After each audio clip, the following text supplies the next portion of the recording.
오늘은 마가복음 281절 말씀입니다. 그들은 제자들이 산에서 내려올 때 그들입니다. 예수께서 어제 말씀하시를 사람의 아들이 죽은 자들에서 일어날 때까지라는 말씀을 하시죠. 우리야 이해가 되지만 당장 이해가 안 되는 말입니다. 아니 그냥 일어난다. 사실 이것을 부활로 번역하기도 하는데요. 일어나기까지, 부활되기까지, 또 다시 살아나기까지, 뭐 이런 표현인데, 아니 이런 말들을 들을 때 지금 사람들이 이해 못합니다. 지금 사람들이요. 이런 말을 지금 사람들이 이해 못하는 게 이 성경의 어휘를, 성경의 언어가 우리가 어렵기 때문입니다. 이 성경은 성령의 언어가 있습니다. 성령의 언어. 환상은 환상의 뜻이 있고요. 성령은 성령의 언어가 있는데 이 언어를 이해하는데 오래 걸립니다. 이 성령의 언어가 어려운 이유는 성령은 사실은 이미 다 앞뒤로 다 돼 있어요. 근데 성령을 하다 보니까 이해가 안 되는 거예요. 사실은 이 말씀은 어딘가 다 돼 있는 거예요. 어딘가는요. 성경은요, 단회적으로 한 번 쓰인 사항은 거의 없어요. 놀랍게도요. 참 신기해요. 성경은요, 내가 뭘 지금 보더라도 이 구절은 어딘가에 또 써 있어요. 신기하죠? 그렇게 없는 성경이 없어요. 우리가 66권을 왜 말하냐면요. 여기서 어느 한 권을 빼잖아요. 그러면 하나 안 남아요. 어떤 데서는요. 그래가지고 그게 이해가 안 돼요. 코가 2개죠. 눈이 2개예요. 귀가 2개인 것처럼 성경은 최소한도 어떤 말씀인지 다 2개에서 다 많이 쓰여 있어요. 같은 내용이. 그래서 입주로 보는 거예요.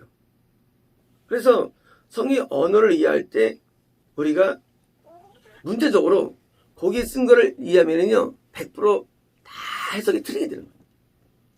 왜냐면 여기 쓴 내용만 보면 이게 막 어려워요. 사람을 볼 때 앞모습, 옆모습을 봐야지 윤곽이 생기죠. 저런 모습이었네. 앞에 보면 이게 비슷하게 생겼어요. 그래서 해석이 안 돼요. 자, 이제 말씀하시는데요. 제자들이 지금 난해한 구절이 있어요. 당시 난해 구절이에요. 난해 구절. 죽은 자들에서 이런 것이 무엇인지를 토의하며. 왜요? 난해 구절이에요. 당시 제자들 가운데 난해 구절. 아니 예수님 자신이 죽은 자들에서 일어난다는 게 뭐냐는 거예요. 그냥 죽었다 일어나는 거지. 이 죽은 자들이 뭐냐? 죽은 자들은 하나님과 분리된 걸 말합니다. 하나님과의 분리. 그러면 예수님이 분리되셨냐? 분리되셨죠. 예수님께서. 정말일까요? 십자가에서 엘리 라마 사박타니, 나의 하나님 왜 나를 버리시나이까라는 큰 부르짖음을 하시죠. 왜요? 오후 3시쯤에 드디어 운명 앞에 예수님 뭐예요? 하나님과 분리가 예정된 거예요. 그 뭐예요? 복선으로 12시부터 뭐예요? 지구 전체가 어둡게 됩니다. 아주 그냥 껌껌하게 돼요. 하나님이 예수님을 버림에 대한 복선이에요. 드디어 예수님께서는 십자가에서 죽으시자마자 합니까? 그 영이 지옥에 떨어집니다. 그리고 그 고통을 당하신 거예요. 이게 아니면 예수님께서 겟세마네 동산에서 내가 심히 고민되었다. 막 이 땀이 피가 되는 고통을 할 수 있을까요? 아니에요. 십자가형 정도로 고통은 아니에요. 십자가는요, 역사적으로 고통을 가장 크게 만들 수 있는 그 형벌이 십자가입니다. 로마가 만들었어요. 네, 3일 동안 죽는 거예요. 그랬으면 6시간 만에 돌아가셨습니다. 이기 때문이 아니라 지옥 고통은 너무 극심하기 때문에 우리는 이런 거 할 때 스트레스 안 받을 거예요. 우리는 지옥을 안 가봤으니까 갔다 오면 되지. 하지만 고통은요, 인생의 모든 고통을 다 합쳐도 지옥에 하루가 내어서 하나님께서 말씀하셨어요. 그래서 이걸 아시는 거예요. 그러니까 뭐예요? 너무 고통스러운 거예요. 그걸 생각만 하더라도. 내가 심히 고민이 되었다. 예전을 이걸 거둬달라고 3번 기도하시죠. 그래요. 너무 고통스러우니까. 그러면 사람들은 지옥 갔다고 믿고 있느냐? 그렇지 않아요. 사람들은 예수님께서는 죽지만 나고 왔다고 말합니다. 말도 안 되는 거예요. 왜 말했느냐? 죽은 자들에서 일어난다는 것. 일어난다는 것은요, 부활을 의미합니다. 이 부활은 육신의 몸의 부활을 말하지 않아요. 왜냐면은요, 여기 분명히 사도행전에 얘기할 때 아브라함과 이삭과 야곱이 그들이 죽었다고 했죠. 근데 그들은 부활을 안 믿으니까 그 예를 듭니다. 나는 살아있는 하나님이다. 뭐예요? 살아있다. 그들이 하나님과 함께 있는 거죠. 살아있다. 이 살아있는 거, 죽었다 사는 게 부활 개념이기 때문에 첫째 부활은 낙원 천국에 올라가는 것입니다. 물론 구약 때는 구약 천국에 올라갔죠. 낙원 천국에 올라감, 이게 일어서다예요. 영적으로. 그러니까 일어나다는 개념, 일어서다, 나다 이런 개념들이 안 들어오는 거예요. 일반 사람들은. 그러니까 죽은 자들이 일어난다는 거지 그냥 어디 무덤에 갇혀 있는데 무덤에서 일어나는 걸 생각하는 거예요. 그게 아니라 우리 영이 죽은 자들인 지옥은 죽음, 하나님과 우리가 분리를 죽음이라고 부르죠. 그래서 현재 지옥이 첫째 사망이라고 부르는 사망, 첫째 죽음이에요. 다시 불의 연못은요, 불의 연못은 둘째 죽음이에요. 둘째 사망. 물론 번역할 때 사망을 번역했죠. 원래 그대로. 이 단어를 현대 번역자들은 죽음, 사망 같이 번역합니다. 저는 통일식입니다. 죽음으로. 둘째 사망. 하나님과 분리. 넌 이거 따먹으면 넌 정령 죽으리라. 누구한테 했습니까? 아담. 죽었어요? 안 죽었어요? 멀쩡해. 죽긴 뭘 죽어. 하나님께서 틀렸을까요? 아니에요. 하나님이 아담과 분리된 거예요. 넌 죽으리라 하다 반복됩니다. 넌 죽으리라 언어가. 우리가 번역할 때 정령을 써가지고 번역해서 하시는요. 뭐예요? 100% 죽는 거예요. 드디어 아담과 하와는 분리된 거예요. 이 하나님과의 분리가 죽음인 것이고 죽은 자는 뭐예요? 분리된 자들이에요. 죽은 자들. 목숨이 죽은 자들이 아니라 영이 죽은 자들. 지옥이라는 하나님과 분리되어 있는 영이 죽은 자들에서 뭐예요?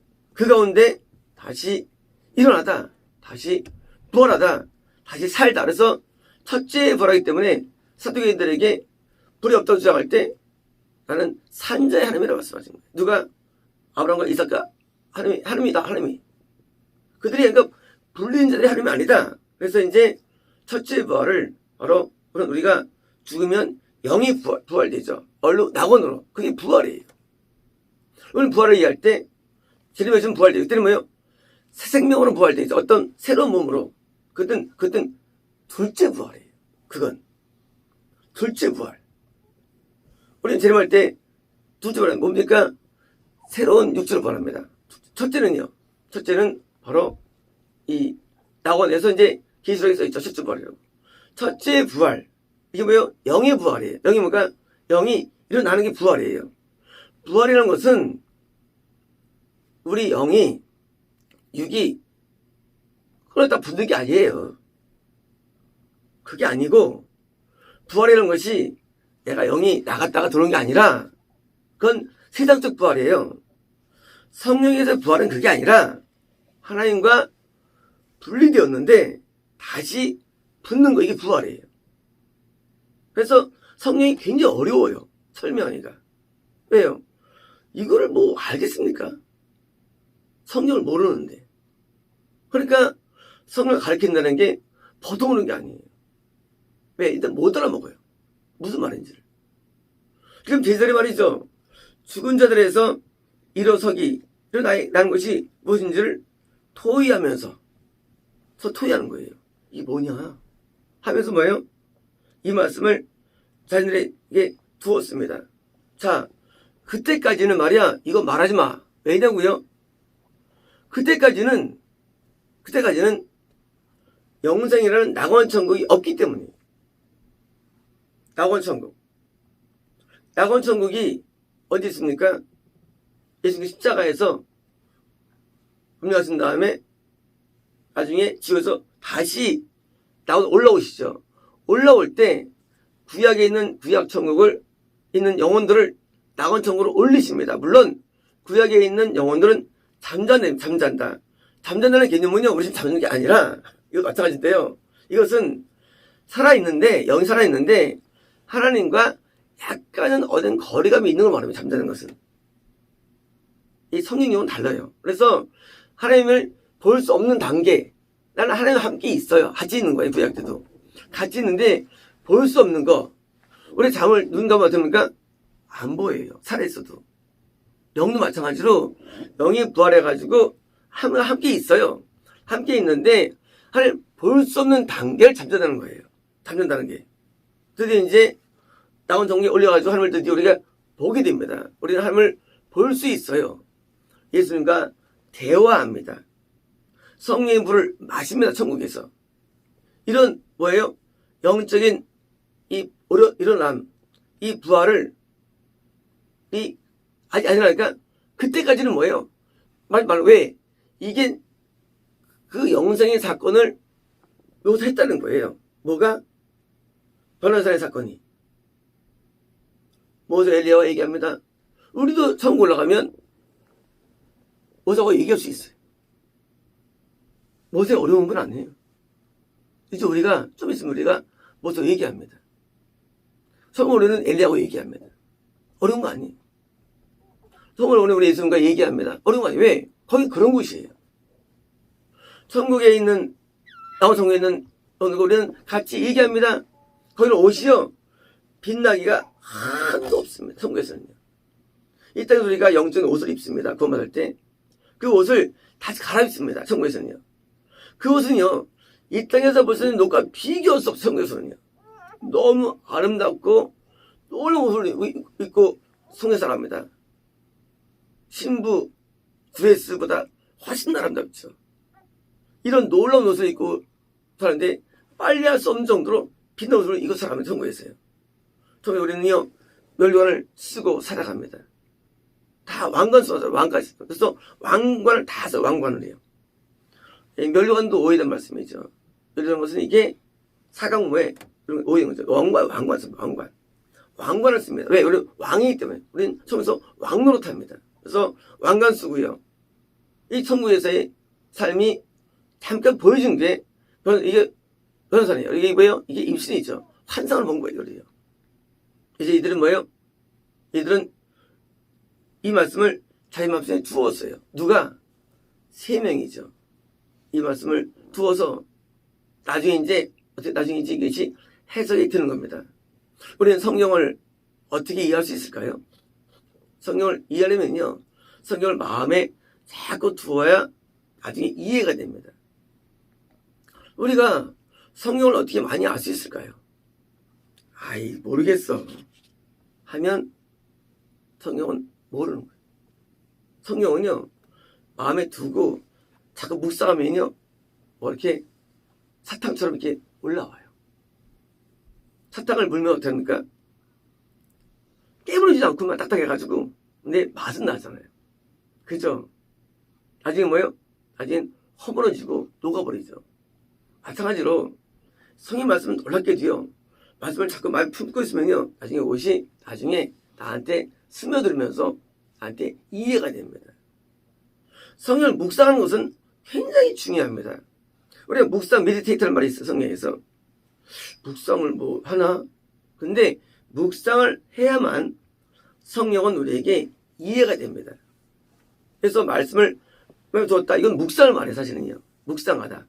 묵상이라는 건 뭐냐면 묵상은 암기가 아니에요. 묵상은요. 묵상은 말씀을 마음에 두는 거예요. 그래서 두면요 그것이 나한테 해석이 되고 적용이 됩니다. 말씀이 나한테 적용되면 반드시 뭐예요? 이건 있는 겁니다. 지금 제자들이 지금 당장은 지금 내게 이해 못했어요. 사실은요. 당장은 이해가 안 됐어요.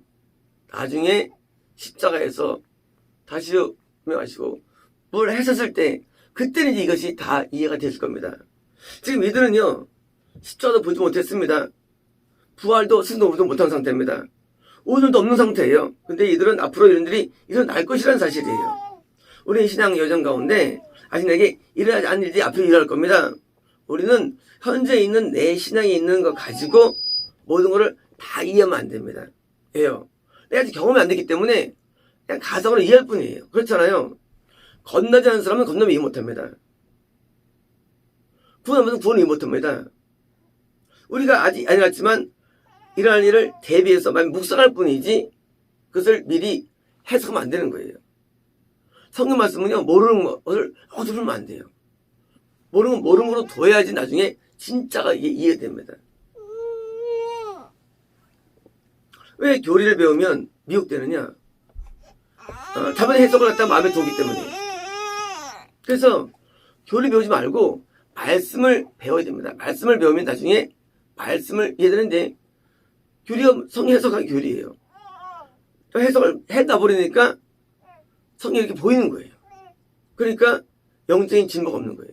그래서 해석이 안 된다. 그러면 말씀을 그대로 간직했다가 나중에 해석이 될 때가 옵니다. 언제?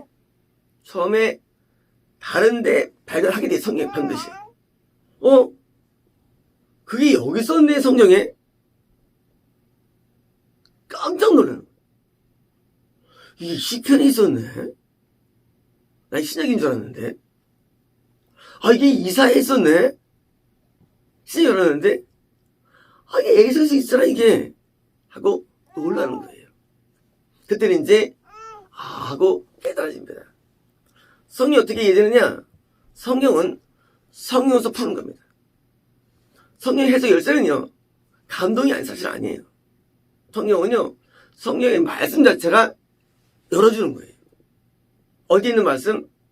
내가 미처 발견 못한 어디 있는 말씀에서 열어줍니다. 옛날에 레위기를 사사기 읽는데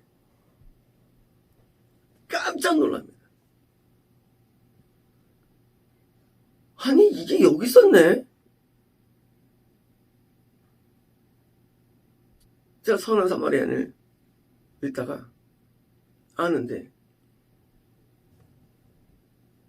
이게 레위기 사사기 있었네. 너무 놀래. 성경이라는 게 어떤 구절도 한 문장도 단독은 없어요. 참 신기해요. 어딘가 있게 돼요. 그래가지고 나중에 그때 하고 깨닫게 되는 거예요. 그러므로 성경의 열쇠는 오직 성경입니다. 해석 열쇠 오직 성경이에요. 그 위에 성경의 은혜를 아마 정확히 했답니다. 근데 이것이 필요할까요? 이걸 뭘 안 하셔도 되는데 이걸 왜 하셨을까요? 그것은요 이들이 원하는 삶은 무엇일까요? 모세 같은 삶이고 엘리 같은 삶입니다. 왜요? 누구나 영적인 야망이 있죠. 누구나 다 모세 되고 싶어 하죠. 누구든지. 나 엘리 되고 싶어 하죠. 누구든지. 아무도 없죠. 없던 자체가 문제죠. 왜일까요? 드디어 이들은 모세의 삶과 엘리 삶을 이해하게 된 것입니다. 왜요? 그들도 이런 고난을 겪고 영혼을 돌렸기 때문입니다. 예수님이 십자가에서 고난이 아니라 지옥의 고난을 겪은 다음 뭐예요? 그것 때문에 뭐예요? 벌이 있던 것처럼 이들도 모두 순교의 제물 되어는 고난을 겪어서 뭐예요? 영광을 누리게 된 것입니다. 우리는 인물 위대한 사람들을 바라볼 때 단순히 위대한 봅니다. 그들이 당한 고난을 보지 않습니다. 그냥 되는 거 없어요. 성경에 나와 있지 않은 많은 고난들이 있습니다. 비엔드 스토리가 있어요. 그것이 그들을 만들었는데 우리는 단순히 위대함을 원하는 거예요. 우리는 값을 치러야 되는 것입니다. 그들은 마음속에 그들도 위대한 길을 가게 됐었들도요. 왜일까요? 그들이 본 그 모습 자신의 배의 고난과 금식과 그리고 모든 영적인 아픔들을 다 경험한 것입니다. 그래서 전부 다 순기한 삶을 산 거예요. 세 명 다요. 우리 어떻게 영광스러운 삶을 살 수 있을까요? 그것은 거의 걸맞는 내적인 고난을 다 짊어져야 되고요. 그걸 감수해야 됩니다. 이거 없이는 영광은 존재하지 않습니다. 너 영광을 걷기 전에 고난의 길 걸어라. 영광은 항상 고난을 먼저 전제합니다. 우리는 이 땅에 살면서 헌신과 봉사와 수고와 눈물과 부끄러움과 많은 창피와 모욕과 역경과 또는 실제로 가난과 피해와 손실과 얼마를 많이 겪게 됩니다. 이것이 우리 나중에 영광에 대한 죄로서 남는 것입니다. 마치겠습니다.